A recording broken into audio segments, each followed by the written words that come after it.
प्रिय छात्रों नमस्कार। आइए आज हम पढ़ेंगे पृथ्वी के भूचुंबकीय तत्व के जितने भी तत्व होते हैं उसमें संबंध स्थापित करेंगे। अर्थात तत्व क्या होता है एच वी थीटा, इसमें क्या करेंगे हम संबंध स्थापित करेंगे। तो पिछले क्लास में हमने भूचुंबकीय तत्व से संबंधित बहुत सारी परिभाषाएं पढ़े थे।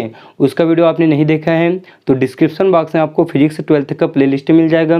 ये वीडियो के अंत में भी आपको प्लेलिस्ट का लिंक मिल जाएगा, उसे क्लिक करके आप उस वीडियो को देख सकते हैं। और यदि आप हमारे चैनल पर नए हैं तो चैनल को सब्सक्राइब जरूर करें, साथ ही साथ बेल आइकन को भी प्रेस कर लीजिए, जिससे हम नए वीडियो अपलोड करेंगे तो उसका नोटिफिकेशन सबसे पहले आपको मिल जाएगा। तो आइए स्टार्ट करते हैं एच वी और थीटा में संबंध क्या होता है।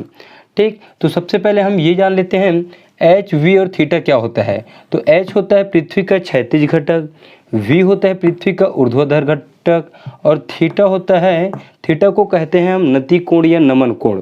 क्या कहते हैं? नति कोण या नमन कोण। तो इन तीनों में संबंध स्थापित करेंगे हम। तो चलिए इसके लिए देखते हैं हम इस चित्र को। ठीक, तो ये है हमारा चित्र। ठीक, इस चित्र में इसको हम दिए हैं ये वर्टिकल अर्थात ऊर्ध्वाधर घटक और ये है हॉरिजॉन्टल मतलब ये क्षैतिज घटक। दोनों का परिणामी है आई।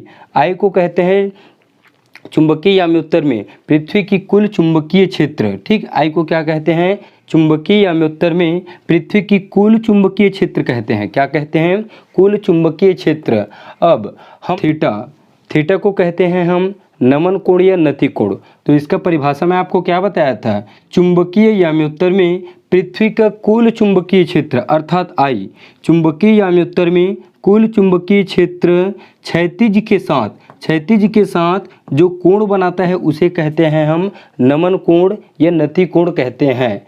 ठीक, तो ये तो थीटा हुआ। अब यहाँ पे एक चीज़ और है, यहाँ पे हम क्या करते हैं चुंबकीय सुई हमारा इस तरह से है। ठीक, ये चुंबकीय सुई, इसको क्या करते हैं हम किसी भी रस्सी या किसी भी सहारे हम उसको ऐसे ऊपर से लटका देते हैं। ठीक, मतलब ये जो हम उपकरण कर रहे हैं उसी के बगल में हम चुंबकीय सुई को लटका देते हैं। तो ये चुंबकीय सुई का एस ध्रुव है और ये चुंबकीय सुई का एन ध्रुव है। तो ये होता क्या है? चुंबकीय सुई है वो पृथ्वी के चुंबकीय क्षेत्र, यह पृथ्वी के चुंबकीय क्षेत्र इसी के समांतर आ जाती है। मतलब पृथ्वी के चुंबकीय क्षेत्र की दिशा में आ जाती है कौन? चुंबकीय सुई। अर्थात ये इस तरह से आ जाता है। ये इस तरह से क्या होता है? एन ध्रुव है वो सीधा था तो यहाँ पे आया और ये यहाँ पे। तो चुंबकीय सुई को हम यहाँ पे लटकाते हैं तो चुंबकीय सुई चुंबकीय क्षेत्र आई इसके दिशा में क्या होती है? वो आ जाती है। इस तरह से हमारा ये चित्र कंप्लीट हुआ।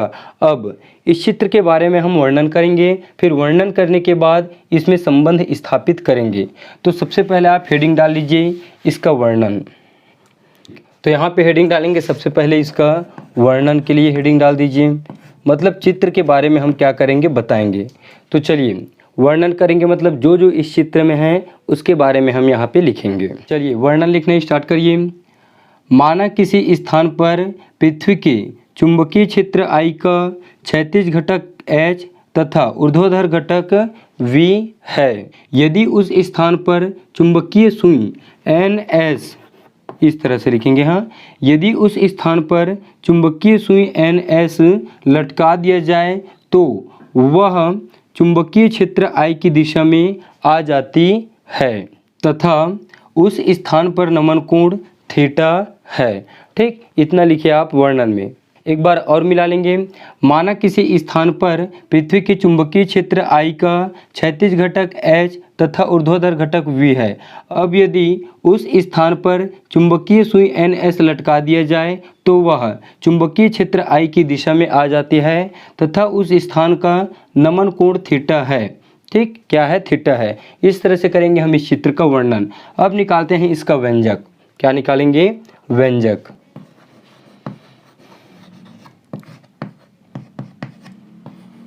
तो व्यंजक हम कहाँ से स्टार्ट करेंगे?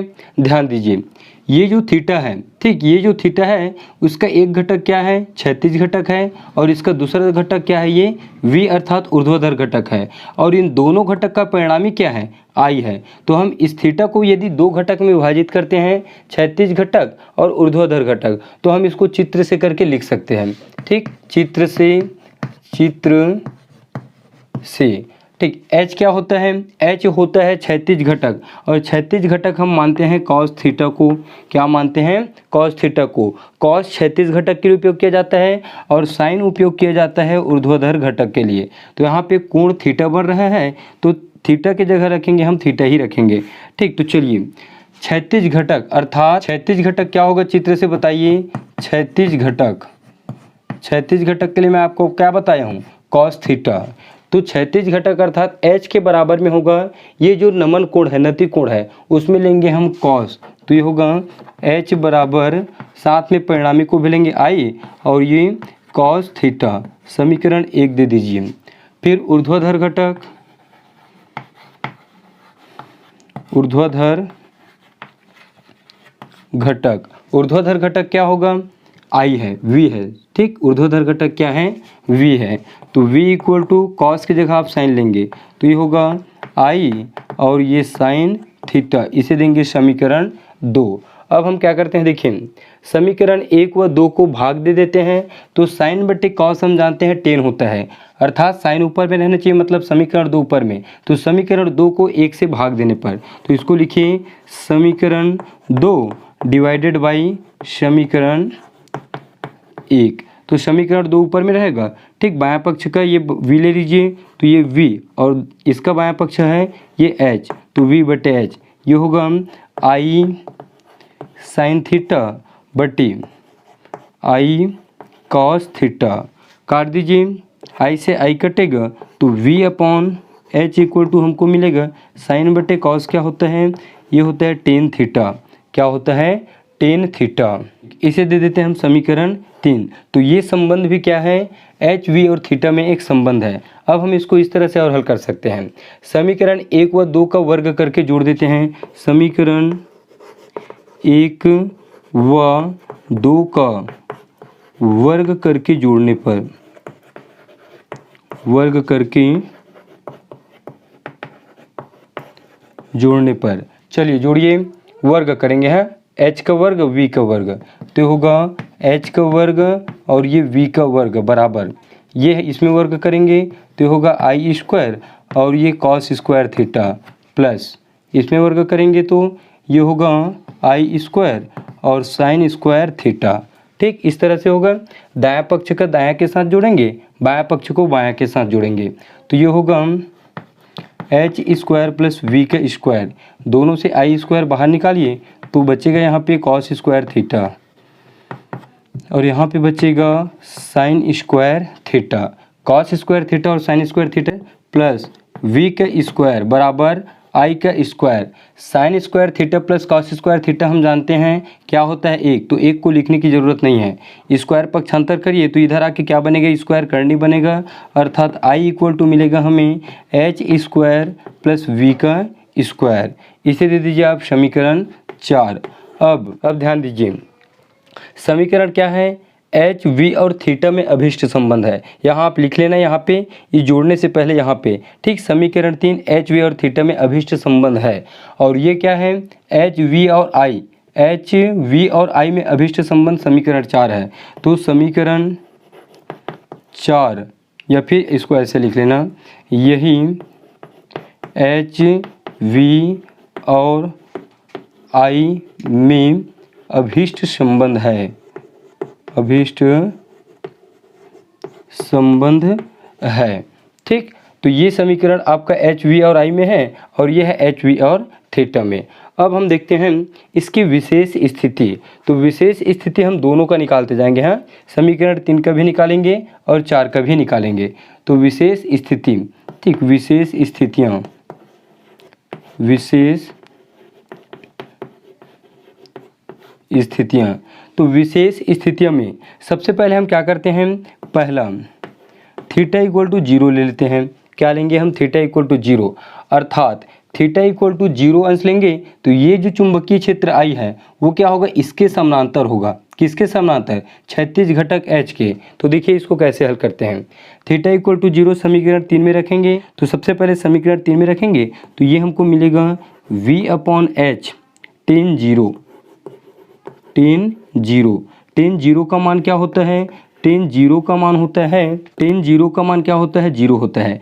h को 0 की तरफ पक्षांतर करेंगे तो h को 0 की तरफ पक्षांतर करेंगे तो वो उधर जाके 0 बनेगा, अर्थात v इक्वल टू क्या मिलेगा, हमें 0 मिलेगा। ठीक, तो देखिए हमको वर्टिकल क्या मिलता है, वर्टिकल अर्थात ऊर्ध्वाधर घटक थीटा इक्वल टू 0 लेने पर ऊर्ध्वाधर घटक मिलता है हमें 0। अब इस 0 को हम समीकरण 4 में रखते हैं, तो समीकरण 4 में रखने पर, समीकरण 4 में रखने पर चलिए v की जगह 0 तो ये होगा i और ये h का स्क्वायर प्लस v की जगह रखेंगे 0 तो ये 0 का स्क्वायर मतलब वो 0 ही होगा। तो i इक्वल टू ये होगा रूट h का स्क्वायर, तो i equal to square root कटेगा तो ये बचेगा h। अर्थात हम देखिए इससे क्या निष्कर्ष निकाल सकते हैं, यदि थीटा इक्वल टू 0 हो तो यहाँ पे वर्टिकल मतलब ऊर्ध्वाधर घटक क्या होता है, 0 होता है। और यहाँ पे क्या देखिए, जब समीकरण 4 में हम इस मान को रखते हैं v इक्वल टू 0 तो हमें i और h, i क्या है, चुंबकीय क्षेत्र है और h क्या है, क्षैतिज घटक है। तो चुंबकीय क्षेत्र और क्षैतिज घटक दोनों क्या होते हैं, आपस में बराबर होते हैं। ठीक, देखिए ये है चुंबकीय क्षेत्र तो ये h के बराबर होगा, मतलब यहाँ पे तो स्वाभाविक सी बात है थीटा इक्वल टू 0 मतलब ऐसा होगा i। ठीक, ये हुआ हमारा पहला स्थिति। दूसरा, अब दूसरा निकालिए। दूसरा थीटा इक्वल टू हम रखते हैं 90 डिग्री। ठीक, क्या रखते हैं, 90 डिग्री। तो चलिए यहाँ पे थीटा की जगह 90 रखेंगे तो ये मिलेगा हमको v upon h equal to tan 90 और v upon h equal to, ठीक, tan 90 का मान क्या होता है, tan 90 का मान होता है इनफाइनाइट अर्थात अनंत। अनंत को h की जगह लाइए और h को अनंत की जगह लाइए तो ये होगा v बटे इनफाइनाइट, h इसकी जगह जाएगा, मतलब इनफाइनाइट को हम h की जगह लाए हैं ट्रांसफ़र करके और h को यहाँ पे ले जाएं तो v अपॉन इनफाइनाइट अर्थात 1/इनफाइनाइट का वैल्यू होता है 0। क्या होता है, 0।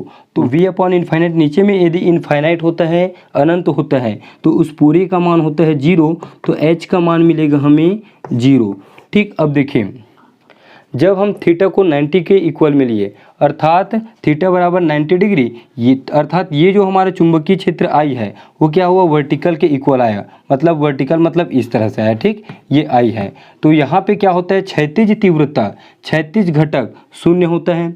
ठीक, ऊर्ध्वाधर घटक की समानांतर लेते हैं मतलब 90 डिग्री का कोण लेते हैं तो क्षैतिज घटक होता है 0।